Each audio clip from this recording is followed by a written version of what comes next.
everybody. Welcome to the Adventures Club. Thank you for joining our Thursday night broadcast again. Hope you enjoyed tonight's program.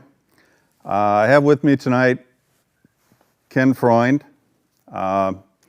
He's a longtime member of the club, longer than most of us in this room, that's for sure. And he's a world traveler, motorcycle enthusiast, off-roader, author and editor, has some phenomenal travels under his belt, and been places most of us would never dream of. Ken, can you introduce yourself a little bit? Talk about yourself and your background a little. You bet, Ken. First of all, greetings from sunny Prescott Valley, Arizona. That's where I live now, and that's my base of operations. I've been an avid motorcyclist for over 50 years. I'm a licensed pilot and an adventure junkie. I've been to 48 states, 87 countries, and all 7 continents. I've ridden motorcycles on 6 of the continents and over 1 million miles in my career. Oh. I love to explore the world and meet interesting people, and I've been a member of the Adventures Club over a quarter century. So you're a pretty senior member. You've been, yeah, you're up there. Well, we appreciate you joining us and sharing some of this with us. You have some experience running the Camel Trophy, in fact, 3 times. For those of us who don't know what that is in the audience, can you tell a little bit about what that really entails? You bet. The Camel Trophy ran from 1980 to about 1998, and it was an annual adventure competition that a lot of people have compared, or the analogy is to the Olympics of field drive. So you can visualize, there were typically like 16 to 20 countries competing for the Camel Trophy, which is a great big, like 6-foot-high trophy. And but it was all volunteers, and there was nobody, you didn't get paid for it. But when we were on that, they took care of everything and had it very well organized with a helicopter, and they had a doctor along and everything. So there were about, let's say 20 countries competing, and each country had an identical vehicle, and depending on the year, they were some sort of a Land Rover. In the beginning, they started out with Jeeps, but then they switched over to Land Rovers, and that's what became known as the vehicle of choice for the Camel Trophy. So we would go on these month-long expeditions. First, we'd be selected. We'd apply, you get selected, and once you were selected, they would send you to training in Spain or in Turkey or all kinds of crazy places. And we used to train up in the Rocky Mountains, the U.S. team. And then when you'd fly over to the location of the trophy, which was always an exotic place, and you'd be actually on the expedition for about a month. And you had to be pretty much self-contained, and it was always intended to be at least 1,000 miles of off-road travel. The one in South America I was involved with was about 2,500 miles across the Atacama Desert. And the one in Borneo was less, but it was intense. It was 1,200 miles of hacking through the jungle. So that sounds pretty challenging for man and machine, both. These are not, you're not just running down a road here. No. You go from mud hole to mud hole, getting stuck, and we had to build bridges. We had to use chainsaws to cut our way through the jungles, and we had to use chainsaws and winches to pull to bring logs into position. And we made bridges out of logs to get across ravines, and we had to build some boats to ferry the truck across the rivers and stuff like that. So we had to make our own way through without a road. So this is your idea of fun. Yeah, it's not for everybody, but actually for me, it was, they were some of the best time of my life. And they were supposed to have a 40th reunion uh, this past year, and it got canceled because of the COVID epidemic. And I'm hoping that we'll have one in 2021. But if so, we'll be going to Europe and have a great time over there with a lot of past participants. So, Sounds like it'd be a great gathering. yeah, I look forward to it. So one of the places I saw you've been interested in for a long time is Myanmar or Burma, depending upon how old you are and how you recognize it. What what appealed to you about Myanmar, and how did you arrive at deciding to go there?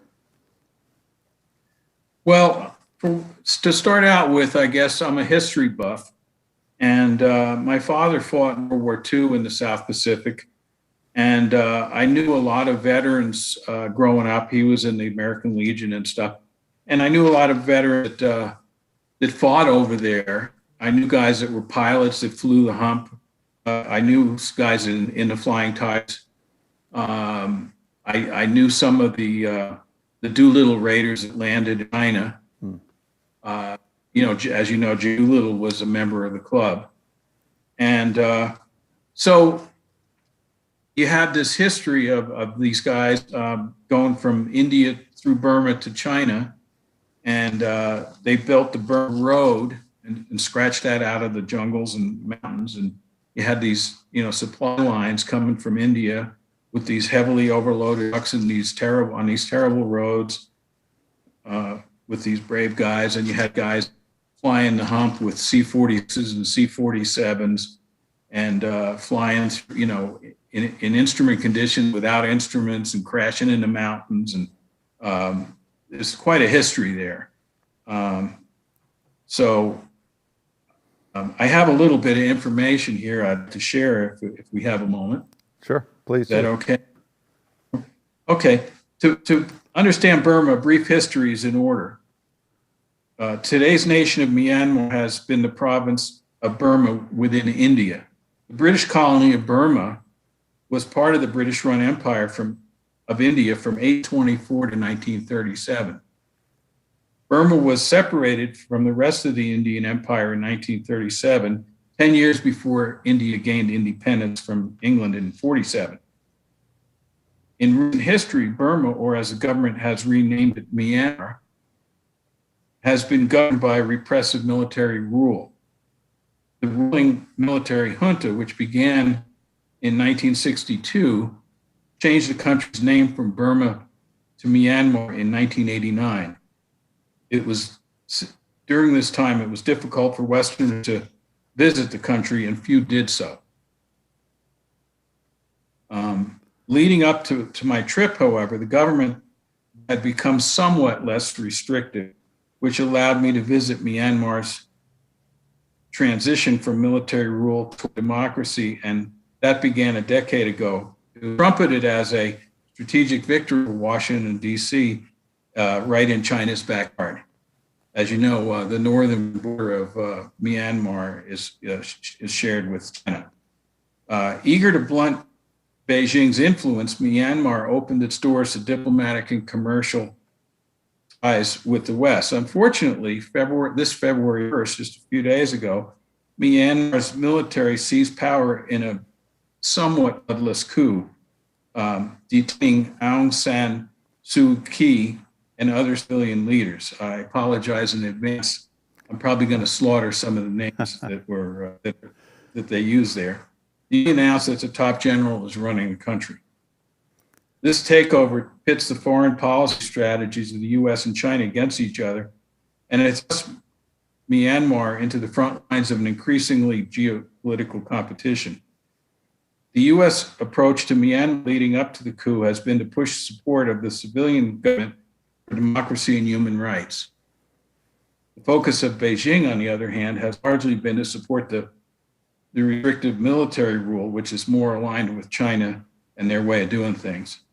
President Biden pressed the Myanmar military relinquish power, and in fact, yesterday announced imposing some sanctions. Sure. Yeah, so they're kind of back to square one a little bit. I have no idea. My crystal ball is cloudy today, and I have no idea how this is all going to pan out. So far, the UN has been kind of quiet on it. They just said, yeah, you guys really shouldn't do this. So there's nothing really strongly being done other than some economic sanctions. Sure. So you arranged this trip through Myanmar. How did you go about that? Did you arrange it yourself, or did you find someone to work with to do it? Through the internet, I have a lot of friends on the internet from all over the world. That's one of the things I like about the internet. And nowadays I find out about most of my trips through that and through Facebook. And I heard some guys talking on one of the motorcycle about this trip to I'll call it Burma. I prefer the name Burma. We'll just stick with Burma for simplicity. Yeah, that they had this company that was doing these trips to Burma, and they would. It's called the Big Adventure Company from England, and so I wound up contacting them, and I wound up, doing the trip with them and organizing it. They took care of most of the logistics, and they had a guide, and they, it's one thing to go to England where, they speak the language and you can rent a car or motorcycle and travel without, and read the signs and everything. It's another thing to go to like a third world country that doesn't have much infrastructure and has a militaristic, crazy government that's paranoid and try to get in there and get around. So I really, it really helped to have these people and the logistics. They had people on the ground that had someone in Chiang Mai that spoke Burmese and was able to go in there and find out what they need, what we need to get in, and the paper, start working on the paperwork. And we had that we rented the motorcycles from a place in Chiang Mai that normally rents motorcycles, and they don't have that in Burma. So our base of operations was where we started. We flew into Chiang Mai, Thailand. Stayed there overnight, hotel, and then we picked up the motorcycles, and in the morning we set out for the international border. So. Okay. So how far is that from the border? How long did it take you to get to Burma? Well, the roads are not quite like interstate highways over here. It was about 400 kilometers in round numbers, and so about 250 miles, I guess. But it really, it takes most of the day to go the 400 kilometers because you're going on 2-lane roads and you're dodging, water buffalo wagons and trucks and overloaded trucks and buses and pedestrians and bicycles and motorbikes and taxis that aren't paying attention. And you probably have a close call every 5 minutes. If you don't, you're doing something wrong. But anyway. Yeah, those are some of the more dangerous traffic conditions I think I've been in. So I can appreciate what you must have been going through. So you've been to Thailand, I believe, and right? Been to Thailand and most of Indochina area. All seems very similar driving. Yeah, I mean, it's like it almost seems like they have a suicidal tendency that they're just it's just like a free for all. Yeah. Anything goes, and vehicles are driving at night without any lights on them, and they're, it's just insane, the stuff that goes on. There's no, it seems like there's no rule. Yeah, I think I've seen more accidents there than any other place I've been. So. Yeah, we saw our share of accidents too, and big ones. So, So you had a guide. You also had extra company along in Burma. Yeah. So we got to the, I guess it's pronounced Miwadi, which is a big international crossing. And there's a river there, and there's a big bridge you go up over, like an arch bridge. And it's interesting. I got to tell you this story. As we entered midday, maybe a little in the maybe early afternoon, we came. It was hot already, and we come up over this bridge, and lo and behold, nobody told us about this. You get to the middle of the bridge where the borderline is, and all of a sudden you have to switch. It's a 2-lane bridge, and you switch from driving on the left and from Thailand. You got to cross across the oncoming traffic into the right lane, and you got to time it so you don't have a head-on collision with anybody. And there's trucks and buses and motorbikes and everything going across. So they couldn't do this at one end of the bridge or the other? No, because it would be too safe, you know. And you might, if you have a this way, if you have a head-on collision, you fly off the bridge and you in the river, and it gets exciting. Well, let's clean up that way. Yeah. So we made it, of course, we made it in. The guys I was with a group of British guys who were good. They were all knew each other. They were all friends before this, and they had all been on trips before, and they were all pretty competent motorcyclists. So that was a good thing. I've been on a lot of motorcycle trips with people that weren't very good, and we've had a lot of bad accident stuff. I had one, the guy lost his leg and everything. But anyway, so we get into the international border station right off the bridge there. And I think we had a picture of that. One of the first pictures I provided, if we can cue that up. And no, that's not it. It was, there you go. There we go. So that car is one that brought us our suitcase over there and stuff. We had to put the suitcases on the back of the motorcycles to go through customs because they want to check you. They're so paranoid, and they want to check you and your luggage through and your bike all at the same time, simultaneously, because God forbid, you know, you might be bringing something prohibited into this hellhole. But so we go through this you know, several hours of red tape, standing in line in the heat, and everybody's pushing and shoving. There's all these foreign workers, people that come across back and forth that live in the city there in Burma and go over and work as guest workers in Thailand because it's a better economy over there. So you have all these day workers, thousands of that are coming through. Makes it crowded. You stand for hours.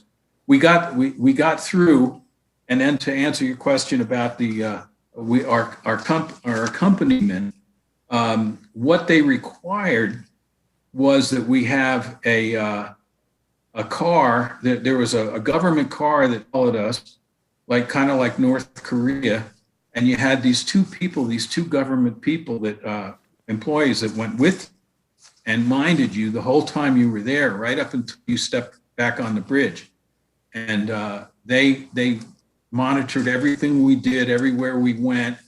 They had to approve it, and they had a man and woman. And the man was quite fluent. I think he had an English teacher or something like that. He was quite fluent in English, and he drove the car. And then they had a woman who was kind of like chief, and she rode shotgun in the car, and spoke very little English. And all she used to do was order him around, tell him what to do, and he did it. So they would have to go into, the hotels were picked out ahead. We'd go to the hotels, and they would go up the front desk and act as an interpreter. And we had to go through the thing every time with our passports and our visas and everything at every checkpoint. And they would be right there and make sure that we got through, that we didn't wind up in jail or get shot or something like that. So, so was this a complimentary service from the government? I'm sorry? Was this complimentary service? I don't think so. No, no. It creates jobs for them, and then it satisfies the paranoia of the government. Apparently, the government is just extremely paranoid and afraid of everything, and so it accomplished those things. But I'm sure our organizers, they didn't really tell us how much they had to pay, but I'm sure they had to pay something. Plus, they had to pay for their meals, they had to pay for their motel, the fuel, the car. I'm sure they had to pay everything, and that was for the entire trip. So it was probably a fair sum. Wow, and how many days was this? This was a It was, well, the time at both ends, it was about 2 weeks. But we were in country, it was 11 days or 10 days, okay. something like that. All right. So you're in country with your new company. Where'd you go from there? Okay, so the route took us to the main border at crossing, and then and we were escorted by police too. There's you could queue up. There was a picture of it says tourist police on the side of the car. I have a picture of a car I provided. I think it was photo number 2. Yeah, it says tourist police on the side. And this guy, they had actually 2 of them, I think, that followed us. They had one in front and one back, and they followed us through the city until we left town, and which is crazy because we're just a bunch of unarmed, peaceful old guys. So then as we left town, we heard there was a huge truck accident that was blocking the main highway we were going to take, and it forced us onto an unexpectedly delightful detour of narrow mountain roads and little traveled roads. It made for a long day, though. It took us about 14 hours to cover the 530 kilometers to our hotel in Hapa On. We arrived there at way after dark, and we were tired. We stayed. We stayed at the border, right in town, outside the border town, for one night. And we got on the road. It was 14 hours the next day. The next day brought us on a relatively short but interesting 140 kilometer ride to Mount. And here I pronounce it right, somewhat right. It's Kayaktiyo, which is which is a site of the major Buddhist religious temple and a rock called the Golden Rock. And I think I have a picture of that we could queue up. There you go. And the Golden Rock is a huge place for the religious pilgrims. It's primarily a Buddhist country.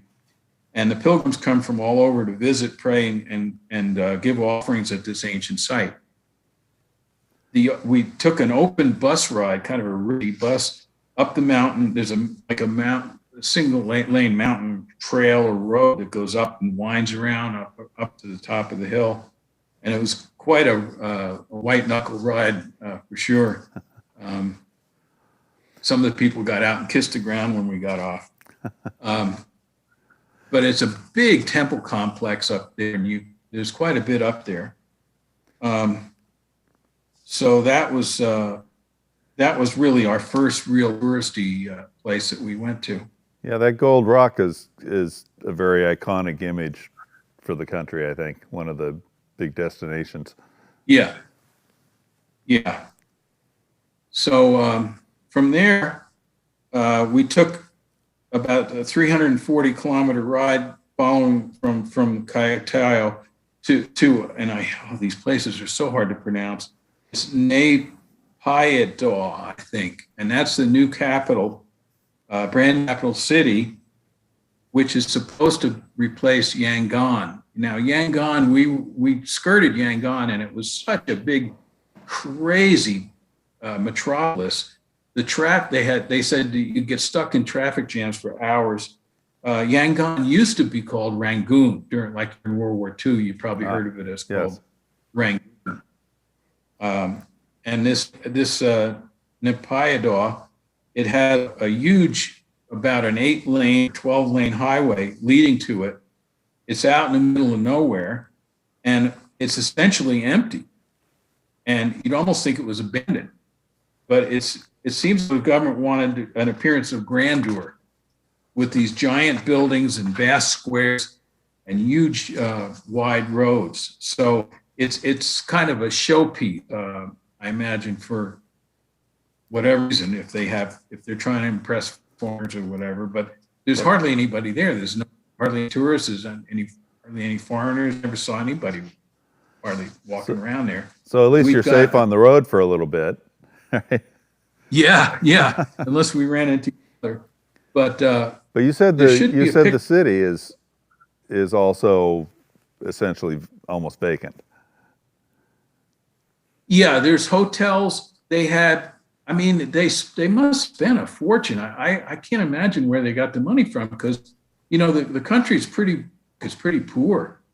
I understand that about 25 to 35% population lives in poverty, even by our standards. And that's pretty darn poor. Compared to Thailand, it seems, Thailand's prosperous and wealthy with a lot of nice cars and stuff driving around. Whereas down in Burma, everybody had like little bicycles and motorbikes, and they were on foot, and they were riding in the back of trucks and buses. And there were, a lot of poverty. There weren't many private cars. So we've got a couple of pictures there. So that temple there was up in that area, and then there's a couple of interior shots that go with that. And I don't know if you've ever been drinking and you thought you saw pink elephants, but they have pink elephants there. These things are considered like sacred animals, and they have them in very nice cages with keepers and stuff, and they're feeding them nice and cleaning them and hosing them off. And they have a whole bunch there is like a genetically unique group of these families, these elephants living there that are pink. It's a little crazy. And then we've got a couple of interior shots of the temple. And it's amazing. I mean, obviously somebody's got some money there. And if you look at the sign I was surprised by that. It says for gents only. Did you see the sign in the right front? Huh. And apparently women aren't allowed in that room in the building. Huh. And then there's another shot that goes with this here.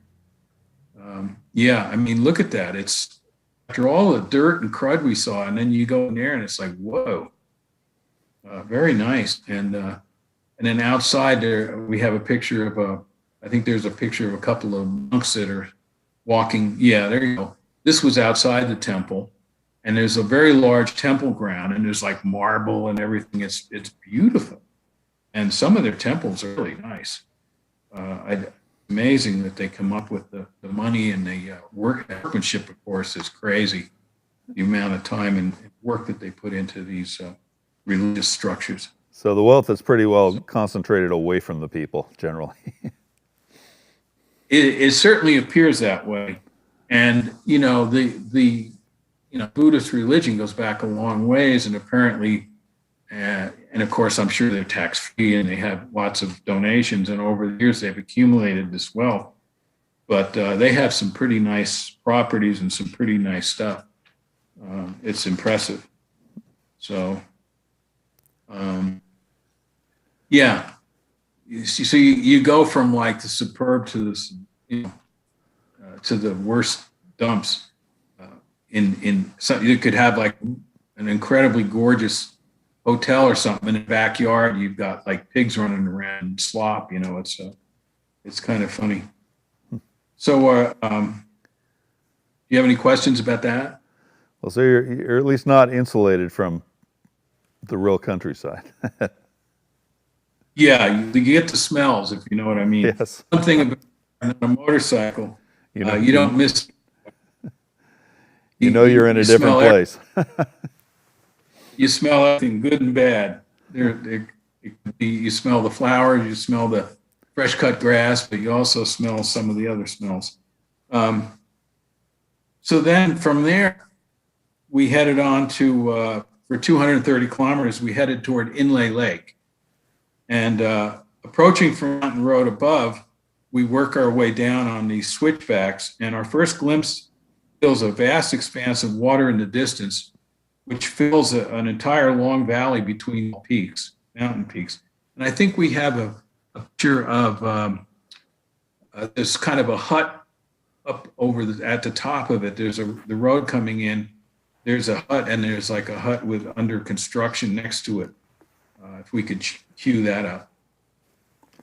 And that was the entrance coming into Inle Lake. Yeah, that would be it.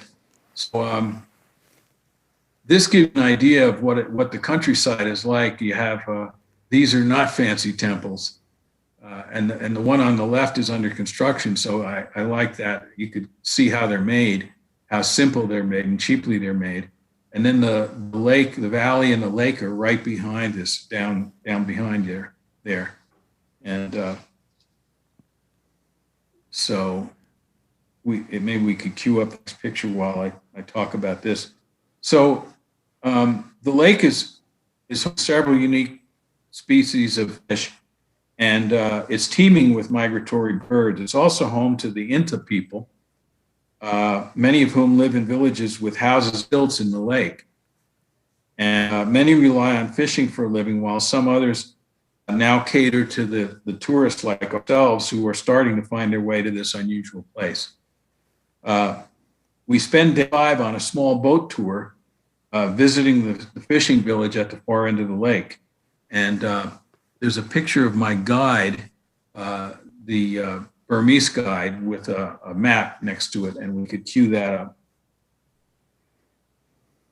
So there's the government. This is the government guide that speaks English, and so he would, besides smoothing the way through checkpoints and stuff, he would also give us little lectures on the local things that are what going on, and tell us about the culture and the people and stuff like that, which was a good thing. So we took this boat tour, and they use these long, narrow boats like the local fishermen use, and that are designed for shallow, very shallow water. And they have these outboard motors. They're kind of like a big lawnmower engine, very long shafts. I mean, some of you have probably seen these in other places. They have these long shafts that stick out far behind the boat, and the props are barely in the water. And they holds on to it and steers at this long shaft, and then they get going pretty well because they're thin and narrow and lightweight. So we go into the village, and it's quite a ways across the lake. I think it took like an hour or 2 to get down there. We go through these shallow, narrow swamps, and then it opens up into the main lake. And then you see in the distance, you see these structures up on the water. And there's a whole town, there's a village there on stilts. And it's been there for a long time, and it's basically a fishing village. And now it's starting to get turned into a tourist trap. And people come out there on these boats, and then you spend the afternoon or whatever, the day, and they have all these craftspeople. And they're making jewelry from scratch. They're, starting with the metal and melting the metal. They have ingots and stuff there. They have... in coal, they were burning coal to heat up stuff. They had women making making rugs and blankets and different things, clothing, and they had little shops there in the stilted buildings, and you walk around from one to the other, and they even had a restaurant there. So let's cue up a couple of the pictures from that Inle Lake area. So this is coming in. This is interesting because this was as we're leaving. There's a town, and I can't remember the name of it because they're all weird names. We went the town by Inland Lake that you come in on the road, and you get on these boats. And this is the boat. You see the boat at the right edge of the picture, and there's all these temples and stuff on the edge of the lake. And then as we go in further, let's cue up another picture. And as you get to the town, you see it's a kind of a shanty town. It's pretty well built though, and here's one of those boats that they use. Guys are out there and they have nets and they're fishing, and some of them are selling. You come up to you and they're selling little crafts out of their boats and stuff like that. So let's go on to the next. So this is a woman that's working with the weaving, and I mean they do the whole thing. Some of them start with cotton and they make the thread, and they have the weaving machines there. I think there's an adjacent picture that shows the weaving machine. We could bring that up. Yeah. So these are in these built on stilts, and it's like a little city here, and they have almost like a factory, and they have these people working. And then there's a picture, a really cool picture of these women with the rings around the neck, which I'm sure you've seen pictures of, probably in National Geographic and stuff. And let's cue up that. Yeah, so these are the long neck people. I guess it's a tribe, and they call them the giraffe women, and it's considered kind of a dying thing, but there's still some people do it, and they stretch out their neck, and they have these things for life. I don't know, it's kind of crazy, but interesting nonetheless. So they were there, and they were weaving and making stuff for the tourists, and how they eke out their living. So let's bring up another picture. So this is part of the restaurant we ate at. This is part of their kitchen, believe it or not, and pretty primitive stuff. It looks like something from a couple hundred years ago. It's amazing. They had good food, of course. They had fresh fish, and they had, of course, rice, which is a staple of their diet. And, we had some vegetables and stuff. And we sat out on kind of a patio overlooking the lake and had a very nice meal. And it's, fairly inexpensive. So let's go to the next one. So this is for day 6. We leave Inle Lake, and we're off on a 360-kilometer ride through the Shan Mountains up to the Shan Plateau. And this area is more rural, with sections of wilderness interspersed with small villages. Late in the day, we arrive at Bagan, which was my favorite destination of the whole trip, and this is pictures from it. It was once the capital of the pagan empire, which, along with the Khmer Empire, was a major force in the world during the Middle Ages. And these civilizations go back over a couple thousand years. Today, the city of Bagan is a UNESCO World Heritage Site because of the countless temples. They say there's about 2,000 of them remaining. There were originally about 10,000.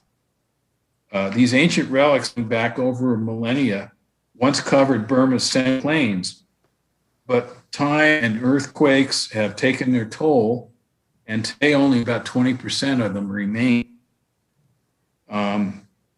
So we got there in the afternoon, and then in the morning, we started out to explore Bagan. Do you have any questions on so far? Now, it's a very impressive site. It's hard to imagine that it's only a small fraction of what used to be there. But yeah, it's there's a town nearby, but then there's all this kind of woodsy jungle and stuff too. And when you go through there, the ones that are in good condition and that are open for visitation, you can ride up you had to buy or rent an electric motorbike, these little kind of bicycle motorbike things that are pretty slow, and of course they're quiet and clean. And so they, because of the UNESCO and everything, they make you rent these little electric bikes, and you have to leave your big motorcycle, 500cc, back at the hotel. So some of the guys on the morning, we had a free day ourselves to explore Bagan, and some of the guys took the hot air balloon rides at sunrise. It was amazing. Let's cue up a couple of pictures there of the balloon activities. Yeah, that has to be a spectacular sight. So this is when right after sunrise. There's all this. There's some of it smoke and some of it is haze, but anyway, it's just incredible to see all these temples in various states of repair. In 2016, they had a huge earthquake, and a few of them were heavily damaged. Some of them collapsed completely, and some of them. There's a picture here of one of them that has it's completely covered. The dome is covered with these I guess it's bamboo scaffolds that are totally not OSHA approved. And I have a picture that I'd like to cue up. Here's another shot of the temples, a great shot of the temples with the hot air balloons flying overhead. And let's go on to, there's the one. And you see the small one in the foreground. That's a temple under, like a dome of a temple inside of a mesh of scaffolding. And these guys climb up on that like cats and work without safety belts or anything. I guess they probably lose a few of them once in a while. Yeah, I thought amazing that it was this was one that was being repaired from the earthquake damage. some of these bamboo structures you see are amazing. And they're probably stronger than you'd imagine. They look rickety, but yeah, they know what they're doing. Yeah, and they're thin and wiry guys, and they go up there, young guys, and they're just amazing. They work hard in the heat and the sun and the humidity.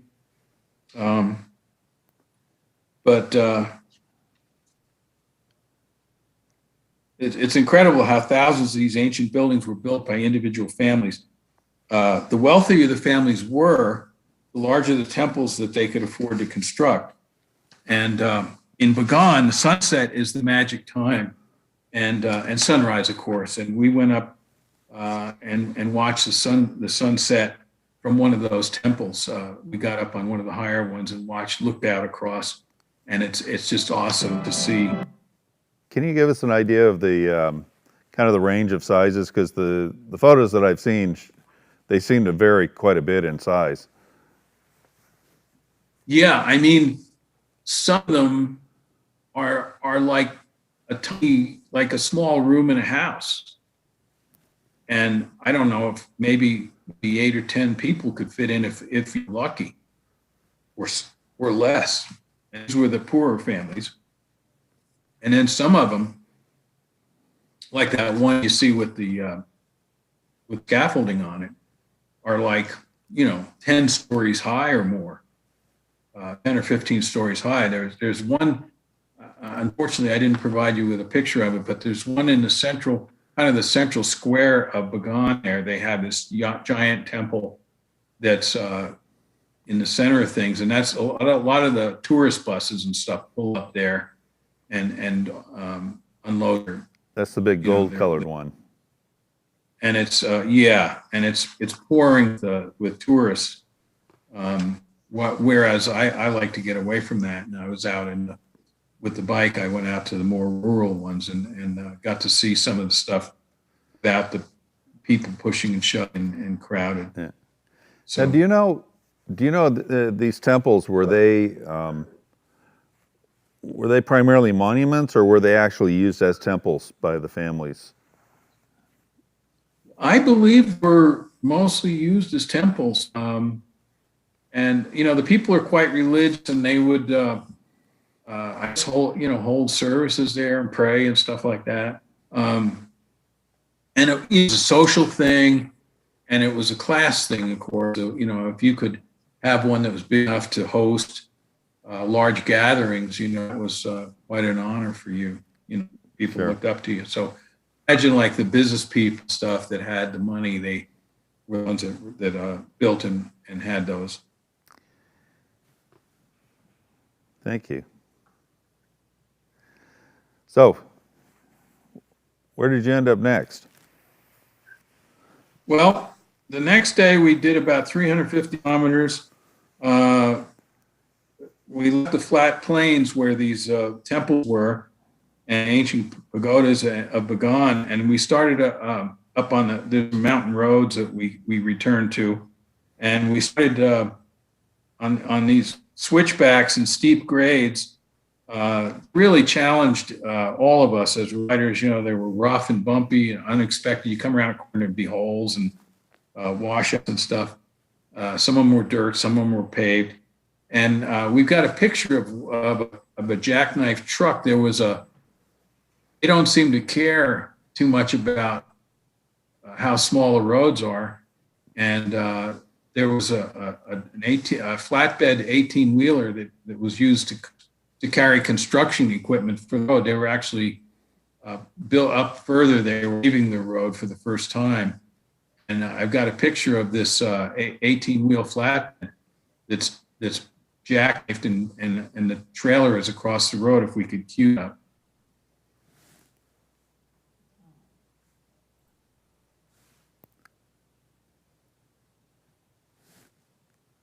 Okay, that's not the jackknife. That one is a bus. That's a truck that's made into a bus that the locals ride on. You see those all over the place, and I just provided that to kind of show how the people around in general, because they don't have a lot of cars. You can see how empty the roads are, and these buses go around the countryside and pick up passengers and drop them off for a small fee. Now, okay, there we go. So this is it was very hazy and it looked like it was going to rain. It was dark, and this was on the way out of Bagan, on one of the first grades going up out of the area up into the mountains. And then you see that trailer is jackknifed. The truck was actually coming down, and he had curve, and he had no weight on the back, and the back end I think slid with the air brakes. I think it locked up and slid, and the truck whipped around and wound up across the road, and the back of it was actually hanging on a cliff on the right rear corner. And we had one guy that was a very good truck driver, experienced truck driver, and the guy that was driving the truck was a young kid, and he didn't seem to know what he was really doing. And our British truck driver got in, and with everybody pushing and even, we were able to maneuver it a little bit. It was spinning the wheels, but we were able to actually get it maneuvered enough we could get the motorbikes past the edge of the corner of the truck where it was hanging over between the cliff edge and there. We had about 2 feet we could squeeze through, and because otherwise we would have been there for hours until they got a crane or something, some kind of equipment to pull it out. So it's always something in these countries. There was also a picture I had of a bulldozer or something, some kind of construction equipment upside down off the road. Maybe we could cue that up for fun. Yeah, it looks like a tank, but that was, I think that was a bulldozer or something. And what happened was there's a lot of accidents. These guys road accidents are careless. And this truck coming down the hill flipped over, and I think it killed the driver. It slid on its cab, crushed the cab, pulled the cab off the chassis, and the piece of equipment he was hauling flipped over, and they were trying to get the road open and clean up the mess when we got there. So it's danger around every corner. So as we went higher, it gets a little cooler, and our destination was the tiny village of On, which is located near the west coast. If we could cue up the map, I could show you kind of what we did. And we came in from the bottom right out of Thailand, and then went up where it's yellow. We counterclockwise circle loop around the country. So we went up, and then New Top up there is Bagan, and then we headed over toward the west, and up through the hills there, and toward the border with Indian stuff. The people here are traditional farmers scratching a living from the mountain landscape. This area is near the region of the Rakhine state, which is where the army has been in conflict with the Rohingya ethnic minority people, who numbered around 1 million in Myanmar in the start of 2017. Rohingya people represent the largest percentage of Muslims in Myanmar, and they have their own language and culture. And the military states that they are from Bangladesh and that they are in Myanmar illegally, and they're pushing them to turn back there. Many times, they've been burning their villages and stuff. So when we got up near that area, there were roadblocks. There were roads into the area that were blocked by military checkpoints. And we did not attempt to enter the conflict zone, obviously, and we wouldn't be allowed to anyway. So, you have any questions on that? So they're actively trying to push them out. Is there any, I think I've read about this somewhere where people are trying to put pressure on them, but it's ineffective in making any changes to what they're doing. Yeah. I believe the UN has been somewhat involved in I think International Court of Justice, and they've ruled against the Myanmar government. And it's odd that the woman that's deposed right now by the military, she came in as a peaceful,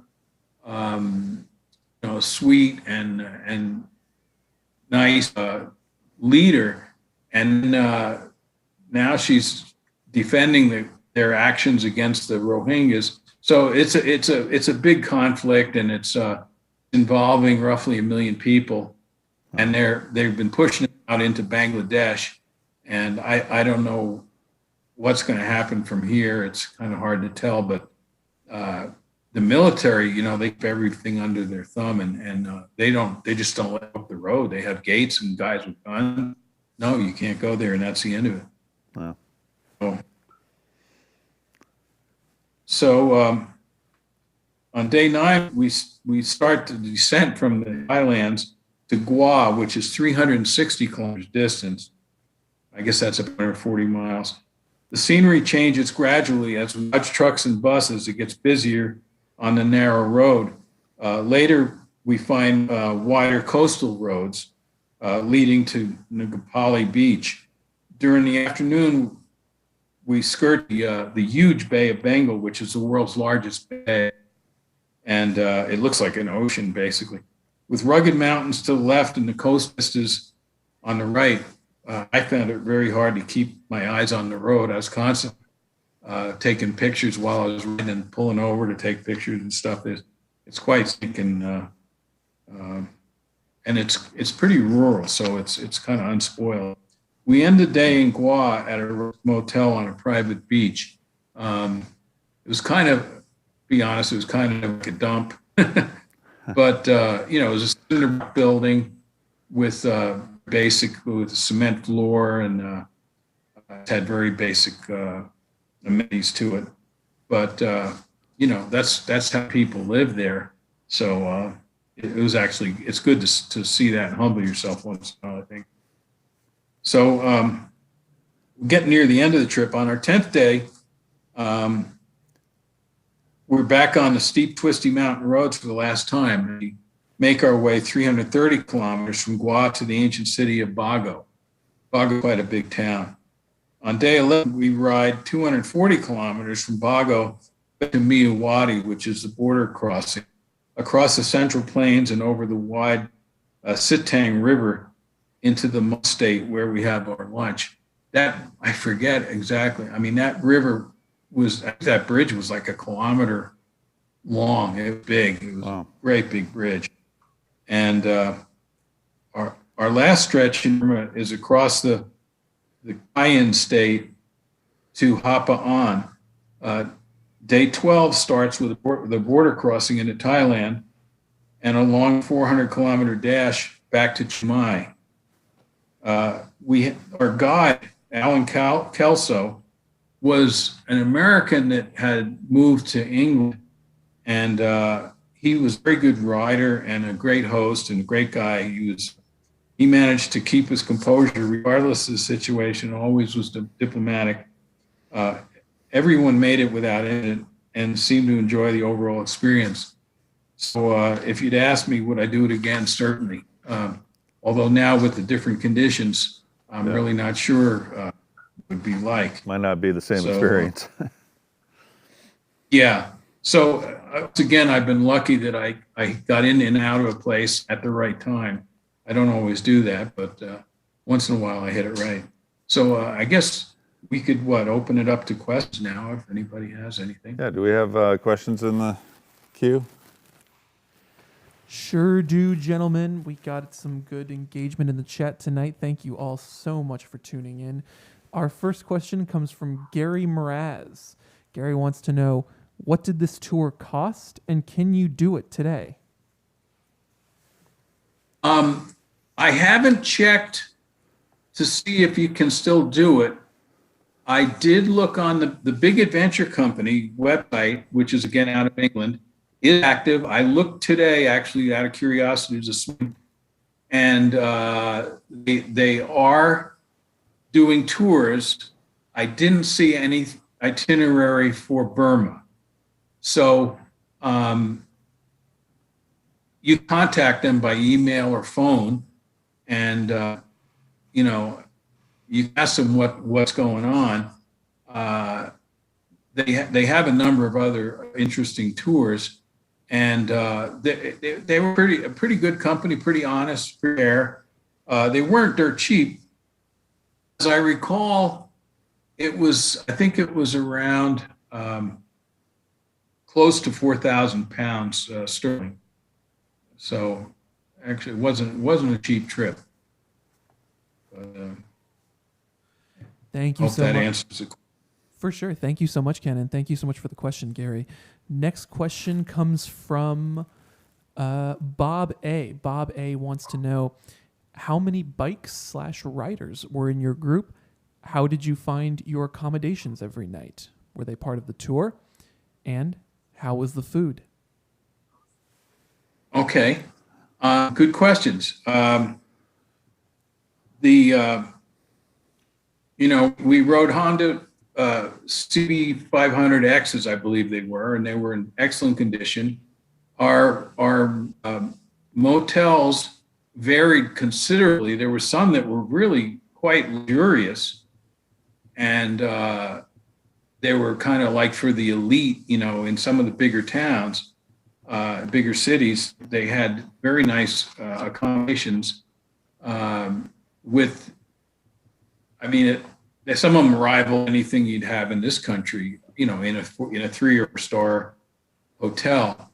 The food varied a bit. Like if you had dinner in a nice hotel, you'd have more of a Western style food sometimes. And it was kind of a cross between, Asian, Chinese, whatever food and Western food. You'd have a little bit of each. Typically, you'd have fish and maybe some chicken, and you'd have a bunch of vegetables, and rice, of course, was almost always on the table. And then they actually had some decent local beers that we would have, and the prices were inexpensive. And then when we're on the road, like at lunch, a lot of times we go into these road houses, these little shanties, which I showed a couple of them. And that's where the local people ate. And sometimes they would have like a buffet or something. You pay a couple of bucks or whatever, and you just, they'd scoop up some stuff and give it to you on a plate, or you could get it yourself, or you could order, some fried fish or fried meat, or and vegetables. You could mix it up. They didn't have pictures. You didn't always know what you were getting, but you did have pictures, kind of point, I want that one, I want that one. So that was fun. And we all, I don't think anybody got sick. The food was, was pretty good. So hope that answers the question. Absolutely. Thank you so much. Next question is, what across all of your travels, all of your rides, what was your favorite place to ride? In Myanmar specifically, or worldwide? Both. Okay, well, the most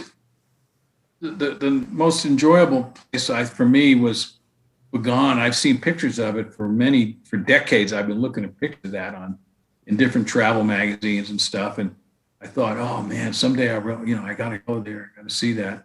And so it was like a kind of a fulfillment of a dream. Most of the rest of the country was kind of, it wasn't really spectacular. It wasn't amazing. I mean, there were some things that were cool.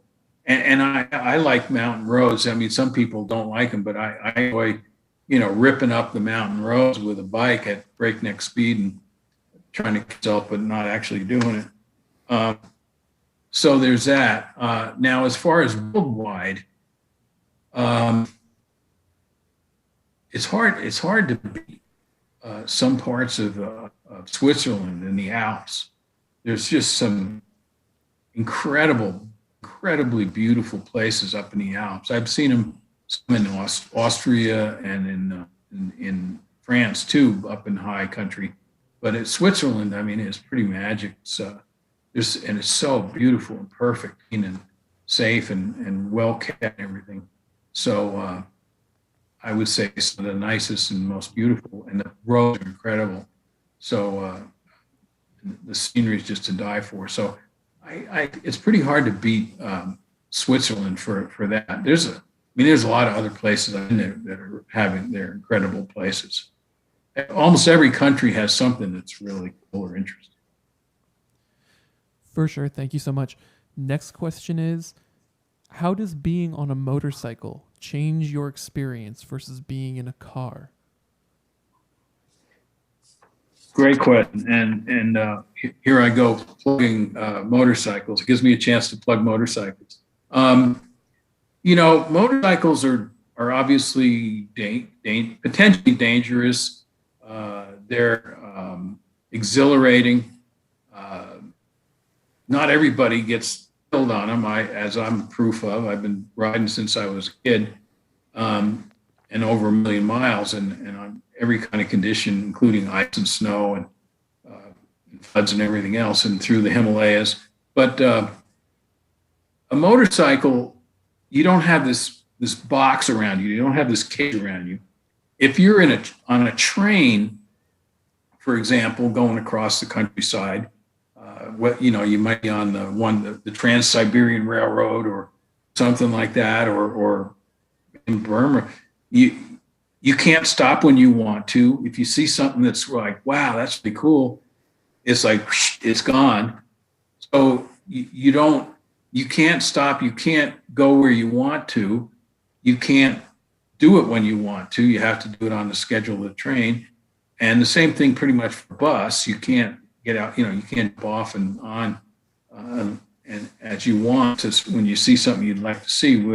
With a car, you can do that, but with motorcycle, you're not insulated with the sound and in a car, you might have the air conditioning on. You don't want to, when you stop, you don't want to open the doors because it's hot and you don't go outside. So with a motorcycle, you're part of the environment around you. You smell every smell, good and bad, along the road. You feel it, you experience it. you hear sounds. You can stop when you want. It's easy. You don't even have to get off the bike to take a picture. You can just stop and take your camera out and shoot.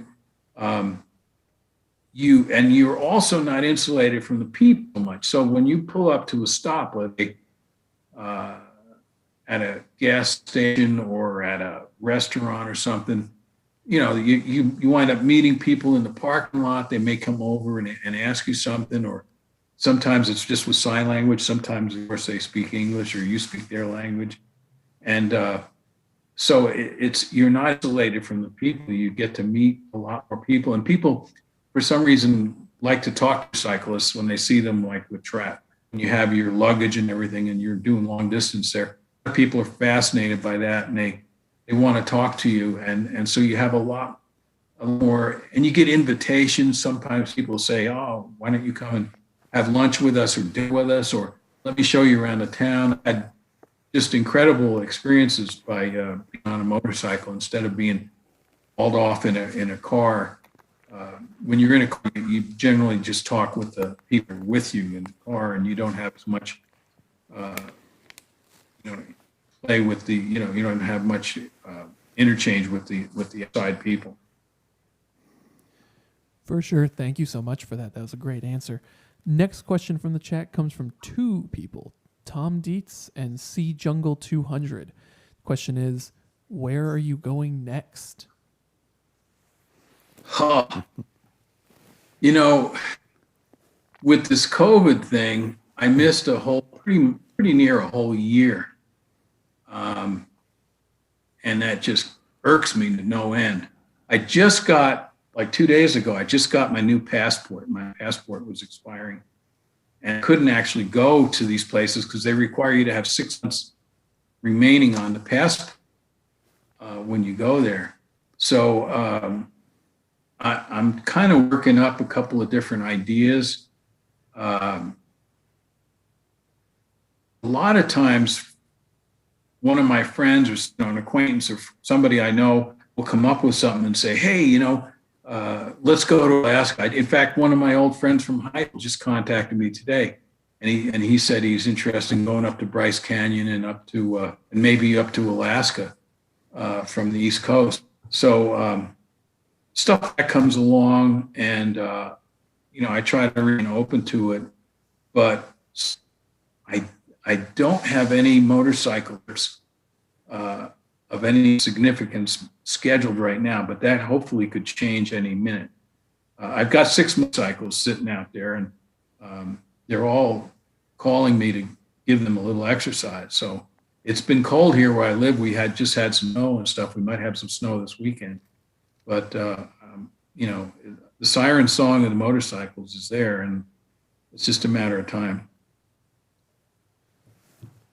Absolutely. Thank you so much. Next question is, are there places that are more motorcycle friendly than others? Yeah, I'm wondering, would that be international or national? International. Yeah, definitely. There's some countries that have a huge motorcycling population that have where the majority of people motorcycle. A lot of the warmer countries, like in Southeast Asia and stuff, everybody's got almost everybody's got a motorbike of some sort, and they're just totally accepted and almost expected to ride. And then go into the countries that are a little wealthier and the bikes are bigger. Like you go to Italy, and bikes tend to be more exotic, like Ducati and stuff, and MV Agustas and so forth. And you have more of a culture of middle class and upper middle class and wealthier people that have these bikes. They're not using them for basic transportation, but sport and touring and enjoyment. So you have countries like Italy, they're very well accepted, bikes are. And in Spain, the same thing, possibly even more so. Spain has a culture of everybody rides motorcycles, at least when they're young. When they get older, they might have a car, but a lot of the young people they ride motorcycles a lot with climate being pretty favorable for it. And so most of Europe is motorcycle friendly. Now, China is certainly not. I've been to China a few times, and China, they don't even want you bringing in bikes. They make it so hard. And then, so there's countries like that look down on it.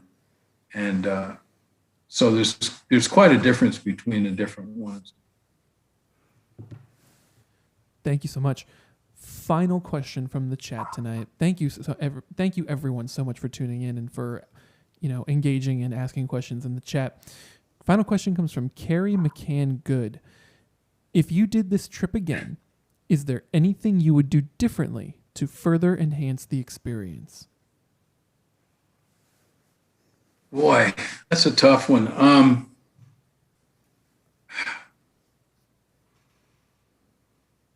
I think maybe